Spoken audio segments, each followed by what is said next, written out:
માટે શિક્ષણ કીટો માટેનું દાન આપ્યું છે એવા મુકેશભાઈ ભરવાડ માટે એકવાર જોરદાર તાળીઓ કરો.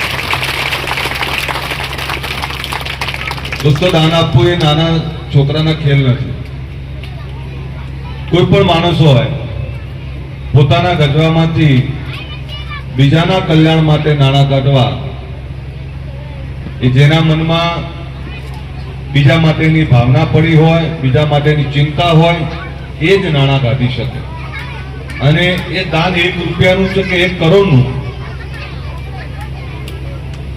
એની સાથે એની ભાવના શું છે એ મહત્વની છે. એટલે આવા જે દાતાઓ છે એ તમામ દાતાઓને હું નમન કરું છું, વંદન કરું છું. કોઈ પણ વિચારને મૂકવો અને વિચારને મૂક્યા પછી એને સાર્થક કરવા માટે એ તમામ શ્રેષ્ઠીઓ, આગેવાનો અને દાતાઓની જરૂર પડતી હોય છે. ત્યારે જે વિચાર મૂક્યો ને એને દાતાઓ જ્યારે સાર્થક કરે ત્યારે વિચાર મૂકનારની સાથે જેને દાન આપ્યું છે બંને મહાન. મને યાદ છે કે મુકેશભાઈને એમના મમ્મીએ એવું કહ્યું કે બેટા આટલું બધું દોડે છે, આટલા બધા કમાય છે, તો જે સમાજોમાંથી આવીએ છીએ એ ગરીબ વંચિત સમાજો, એ ચાહે બક્ષીબંધના સમાજો હોય, આદિવાસી સમાજ હોય, દલિત સમાજ હોય કે એવા જે કોઈ અંતરિયાળ વિસ્તારના જે સમાજો છે, જે ગામડાના લોકો છે, એવા લોકો માટે કંઈક કરવું જોઈએ. ત્યારે એમણે આખા ગુજરાતમાં 22,000 થી વધારે આવી કીટોનું વિતરણ કર્યું છે. એટલે કેટલા બધા નાણાં થાય. અહીંયા હું સ્વરૂપજીને અભિનંદન આપીશ, કારણ કે હું બાબરમાં દિવાળીના દિવસે અહીં હતો, પણ ચૂંટણીમાં હતો. પણ હું જોઈ રહ્યો છું હરિકાકા બધા જ આગેવાનો અહીંયા રવારી સમાજના, દરબાર સમાજના, ક્ષત્રિય સમાજના, ઠાકોર સમાજના, માળી સમાજના, અહીંયા બધા જ સમાજો, પ્રજાપતિ સમાજ કે બધા જ સમાજના અહીં આગેવાનો, ચૌધરી સમાજના આગેવાનો મને મળ્યા, બધા જ સમાજના આગેવાનો અહીંયા છે. જો કોઈ વિસ્તારને આગળ લઈ જવો છે તો એના માટે તમામ શ્રેષ્ઠીઓ એક રહેવું પડે. અને આજે મને આનંદ એ છે કે આ તમામ શ્રેષ્ઠીઓ એ વાવ સુઈગામ બાબરનું નેતૃત્વ અહીંયા બેઠું છે અને એ આ કાર્યક્રમની અંદર ઉપસ્થિત રહે છે. ત્યારે હું પણ તમારો આભારી છું અને તમને વંદન કરું છું. સાથે કોઈ પણ સમાજે આગળ જવું હોય તો તમામ સમાજોને સાથે લઈને ચાલવું પડશે. હું જે વિધાનસભામાંથી નેતૃત્વ કરું છું ગાંધીનગરની, ત્યાં તો 18 આલમ તમામ સમાજો છે. અને ગુજરાતની જે મોટી વિધાનસભાઓ છે, જૂથ વિધાનસભાઓ છે, ખૂબ મોટી છે, એમાંની એક મારી છે. અને એમાં તમામ સમાજ, તમામ પ્રાંતના લોકો રહે છે. ત્યારે તમામ સમાજને, તમામ લોકોને સાથે લઈ ચાલશો તો જ આપણા સમાજને પણ આગળ લઈ જઈ શકશું. એકલો સમાજ થાકી જશે, એકલો વ્યક્તિ થાકી જશે. અને એમાં સમાજને આગળ લઈ જવો હોય, કોઈ વ્યક્તિને આગળ લઈ જવો હોય તો શિક્ષણથી મોટી જડીબુટી કઈ છે જ નહીં. જેણે શિક્ષણ લીધું, જેણે શિક્ષણ અપનાવ્યું, એ તમામ સમાજો, તમામ વ્યક્તિ, તમામ પરિવારો આજે સમૃદ્ધ છે. હું તો મા બાપોને કહું છું કે તમારે તમારું ઘડપણ સુધારવું હોય, ઘડપણમાં સુખેથી જાત્રાએ જવું હોય, સુખેથી સુખ ભોગવવું હોય તો દીકરાને, દીકરીને સારું ભણાવો. એ ભણેલો દીકરો ને દીકરી એ તમારું ઘડપણ સુધારશે. અને હવે જમાનો નથી કે દીકરા કે દીકરીમાં ભેદ રાખો. આજે તો દીકરા કરતા વધારે સવાઈ દીકરી થઈ ગઈ છે. ત્યારે દીકરીઓને પણ એટલું જ પ્રાધાન્ય આપો. અહીંયા જેટલા મા બાપ બેઠા છે એમને ફરીથી કહું છું, 2 મોજશોખ ઓછા કરજો, 2 કપડા ઓછા લાવજો, પણ દીકરાને દીકરીને ભણાવવા માટે જે રૂપિયા ખર્ચશો, હું માનું છું કે સાચી મૂડી આ છે. એના માટે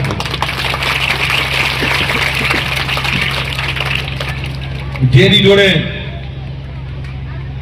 10 વીઘા જગ્યા છે, હું ઘણી વાર જોઉં કે લગ્ન આવે ને એટલે હું એમ પૂછું કે આ તરત થઈ જવું જોઈએ, પણ એના માટે ચોક્કસ નીતિ સાથે ધારાસભ્ય, મંત્રીશ્રી અને મુખ્યમંત્રીશ્રી બધાને ત્યાં તમારા જે કામો છે એ તબક્કાવાર બધા જ કામો, એ તમામ કામો થઈ જવાના છે. એના માટે ચોક્કસ કામગીરી ચાલી રહી છે.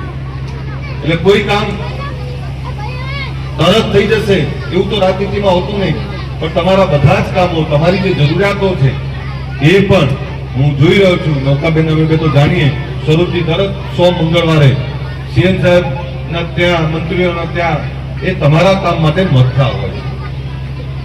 તો રાજનીતિમાં બે પ્રકારના લોકો વધારે ગમે.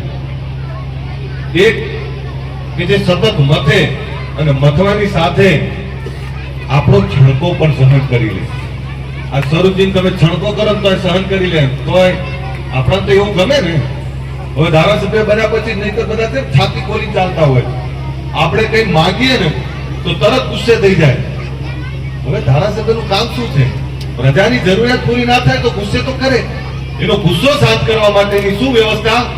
રોડ નથી તો રોડ બનાવવો પડે, પાણી નથી તો પાણી આપવું પડે. એની જરૂરિયાત પૂરી કરો, ગુસ્સો આ રીતે શાંત થાય. ત્યારે હું ફરીથી આપને કહું કે તમે ખૂબ નિર્મળ, સાદો માણસ, સીધો માણસ ધારાસભ્ય તરીકે ચૂંટ્યો છે. તમારી સેવા કરવામાં કઈ કમી નહીં રાખે. તમારા બધા જ માર્ગદર્શન આપવું પડશે. નૌકાબેન, કેમજીભાઈ, તમે બધા આગેવાનો છો, તંત્રી, તમારા બધા ધારાસભ્ય ભલે એક હોય પણ તમે બધા બેઠેલા, અહીંયા આપણા સંગઠનના પ્રમુખો બેઠા છે, કાર્યકર્તાઓ બેઠા છે, અમૃતભાઈ, બધા તમારે બધા ધારાસભ્ય બની તમારે બધા આ વિસ્તારને કંઈક આપવું પડે. જો ચૂંટણી એક વ્યક્તિ લડે, પણ જ્યારે એ જીતે છે ત્યારે એના ઉપર જે ભરોસો કર્યો, કોણે કર્યો હોય? પ્રજાએ ભરોસો એની પાર્ટી ને એના કાર્યકર્તાઓ ઉપર કર્યો હોય, ત્યારે બધાએ ભેગા થઈને મથવું પડે. અને બધાએ ભેગા થઈને મથીએ તો એ આપણું સારું લાગે, આપણા વિસ્તારની જરૂરિયાતો પૂરી થાય. એટલે મારી બે હાથ જોડીને વિનંતી છે, ક્યાંક 2 ડગલા ઓછા ભરે તો 4 ડગલા ભરાવા માટે તમે બધા જોડે રહેજો, એવી આપ તમને બધાને વિનંતી કરું છું. ફરીથી આ બધા જ આગેવાનોને નમન કરું છું.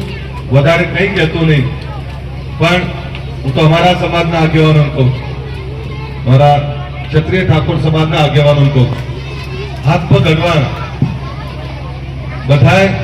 બધાય સંપૂર્ણ નથી. 100 ખામી મારામાં છે, 100 ખામી તમારામાં છે.